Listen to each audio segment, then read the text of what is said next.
Good morning. We have Q4 week 1, day 4. Try to go through this just to be able to give reviews of all the scales from this week and for your day 5. Okay? All right, here we go. Number 1, we have an A value of 5. We have a B value of 8. We have a C value of -2. And that all came from this equation right here. Okay. All right. So you just substitute in. A was 5. Then we have our 8. And then we have our minus -2. Follow the order of operations. So do multiplication first.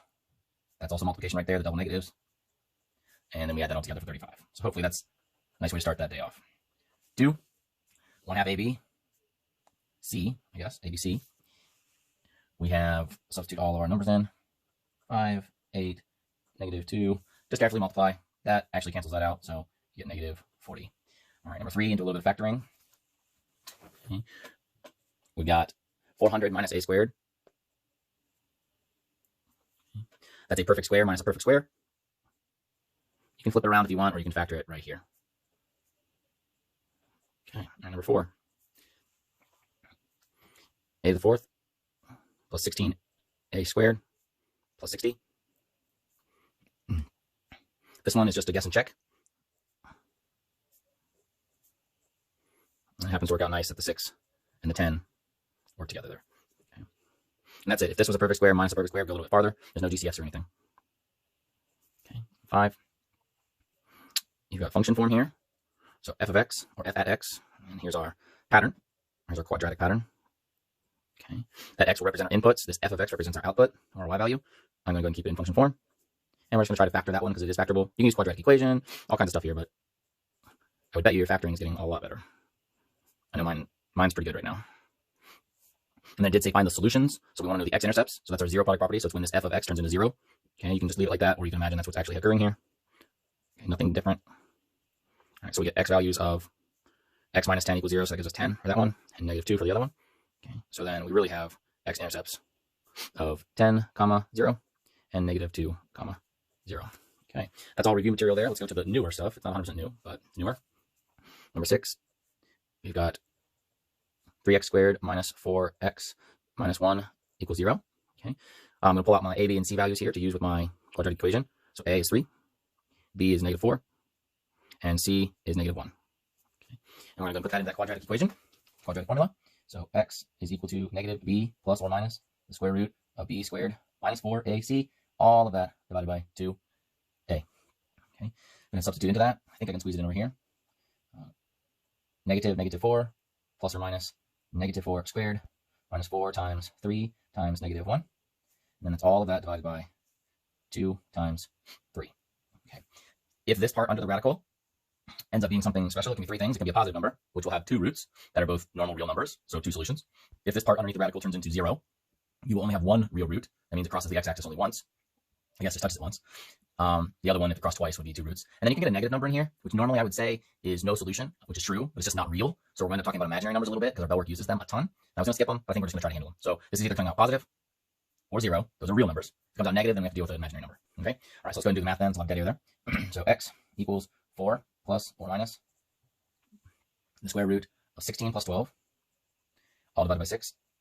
Okay. And then that's going to give me 4 plus or minus 28. Okay. Now that's very good if you've gotten that far, but now we're going to simplify this and keeping it in radical form, which is going to be the tricky part for some of you. Okay. So this had a 4 times 7 in there. 4 was the perfect square. 7 is going to be left behind. So we're going to have 4 plus or minus, what was the square root? I'll write it up here, 4 times 7. So there's our perfect square. So the square root of 4 was 2, leaving behind the square root of 7, all still divided by 6. And these are like their own separate fractions here, so to speak. Basically, you're just going to say, well, that's divisible by 2, that's divisible by 2, and that's divisible by 2. So you just take all of them and divide them by 2. Okay, so we're going to get 2 plus or minus the square root of 7 divided by 3. Okay, you could have separated this into 4/6 plus or minus 2/7, but there's no reason to do that. So this one is a perfectly fine answer written as radical. Okay, and if you'd like to split that into 2 different problems, you now have 2 plus the square root of 7 divided by 3. And then you have your other answer of 2 minus the square root of 7 divided by 3. And if we can continue on, I'll turn that into decimals here. Type the whole entire thing on your calculator. So we're looking at about 1.5485, and you can decide what around. And then the last one is going to be -0.21525. Okay, so if you're not very good at putting it in this form, you need to at least be able to check that form and check your answers to see if they match. Okay, and then the new thing for this week which you've got a couple days to practice on by the time you see this video, okay, is using the discriminant. Okay, and I just talked about the discriminant a few minutes ago. The discriminant, forgot my I in there. There we go. The discriminant is just the radical part of the quadratic formula. It's just that part. And I stated earlier that if it's negative, okay, we're going to have no solutions for real numbers. So we're going to have to use imaginary. And if it's 0, it's only going to be one solution, which means your vertex will be on the x-axis. And if it's any other real number,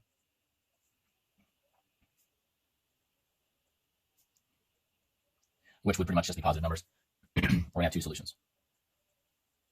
Okay. So let's go ahead and finish this one up then. Sorry, I'll leave that on the screen there. There you go.